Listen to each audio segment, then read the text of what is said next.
Donc, contrôle social, contrôle mental, on nous habitue par ailleurs à accepter des vérités successives qui sont en fait quelquefois des mensonges officiels.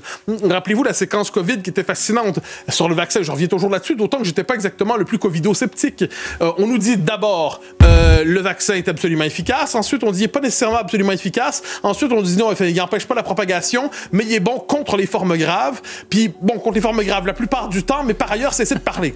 Donc là, on regarde ça, puis moi, je dis, est-ce que simplement raconter l'évolution du discours sur cette question, c'était devenir un conspirationniste soi-même. Rappeler que le gouvernement avait pu dire en certaines circonstances, ça m'avait frappé à Ottawa, si vous êtes deux amants, vous rencontrez quelqu'un et vous faites l'amour, portez un masque néanmoins pour limiter la contamination. Oui, je me rappelle, vous étiez en vacances à l'époque. Ah oui, ça m'avait rendu complètement fou.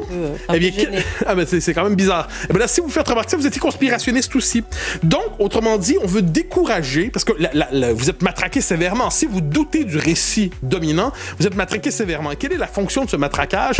Vous empêcher d'avoir le réflexe de la réflexion individuelle. Quand une question se pose, qu'on parle de Trump, qu'on parle de Zelensky, qu'on parle du COVID, qu'on parle de Greta Thunberg, qu'on parle de tout ça, l'essentiel, c'est que vous devez fixer votre opinion, non pas en fonction de votre réflexion personnelle, mais vous regardez quelle est la ligne médiatique dominante et vous l'adoptez. Et même si vous remarquez des contradictions dans le discours officiel, vous êtes invité à vous taire.